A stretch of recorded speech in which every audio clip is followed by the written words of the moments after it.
Harry Horse Crap, I thought. That was what we used to call a guy who thought he was smooth with the ladies. Anybody who wore a Hamel's hair coat with... A Hamel's hair? Camel's hair coat? With a camel's hair belt and fake diamond cut-off links was automatically Harry. Cut-off links? What?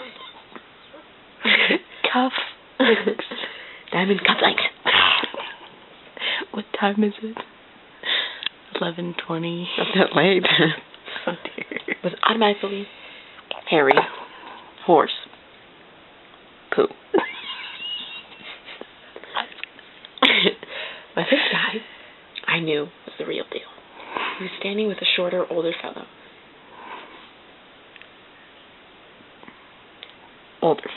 Shorter, older fellow.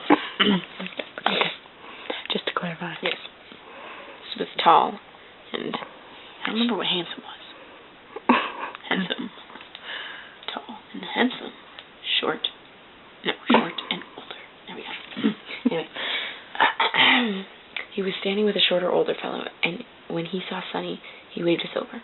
We crossed the street. I was amazed all over again when I saw how good-looking he was. Long, rugged face, great profile, thick, dark brows, and eyelashes.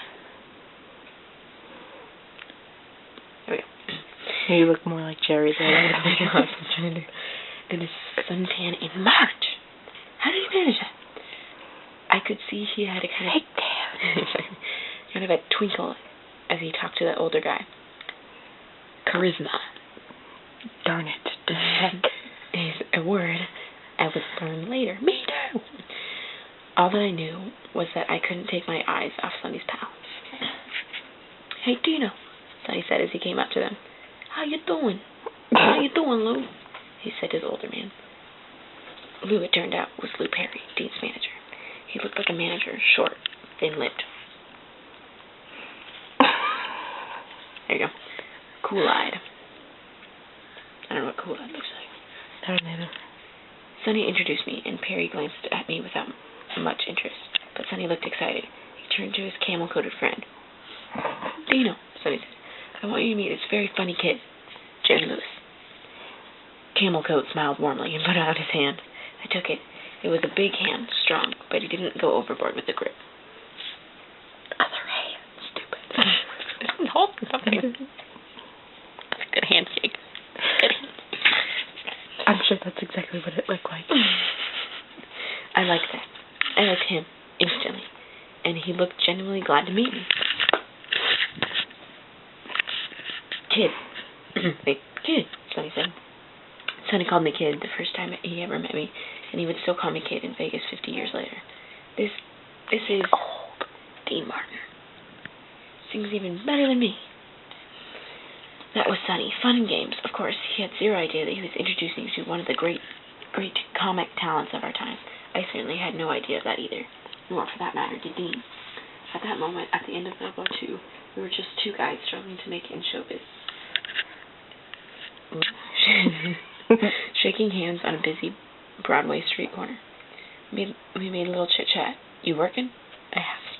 He smiled that $1 million smile. Now that I looked... Huh?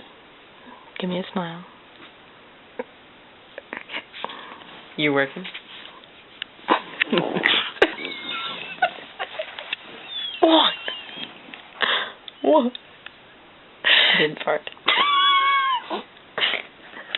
It was the air mattress.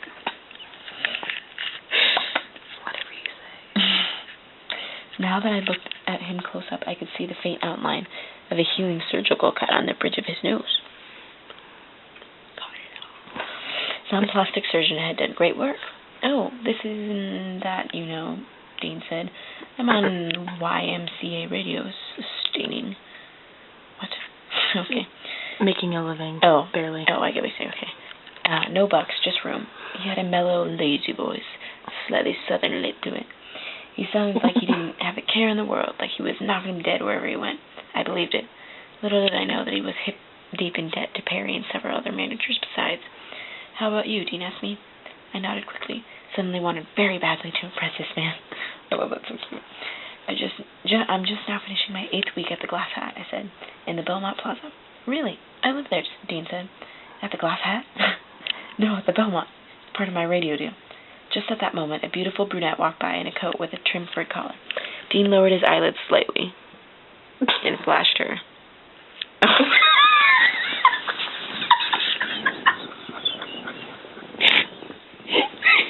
This shouldn't have made me there. Show the smile. Smile.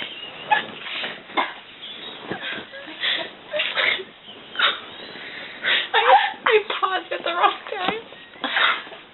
I was like, Dean lowered his eyelids and flashed her.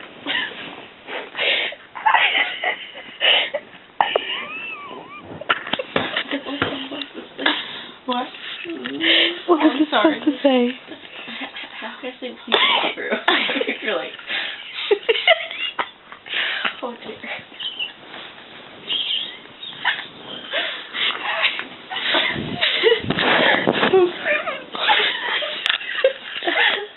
It's supposed to be, he lowered his eyelids and he flashed a smile. I was like, he lowered his eyelids and he flashed her. Oh, gosh. Did you record that? Oh, gosh. It's on YouTube. Oh, great. He lowered his eyelids and he flashed her.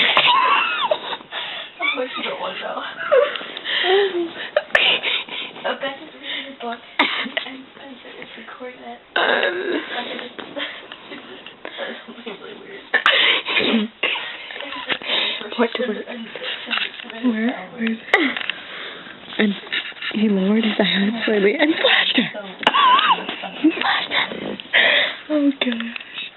Where is it? Okay, I can't read it.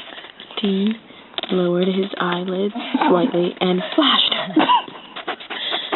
Can't really see that grin. Wait, where's the grin? That grin. That girl. Right.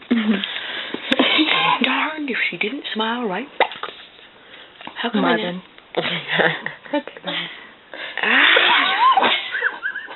It's something in my eye.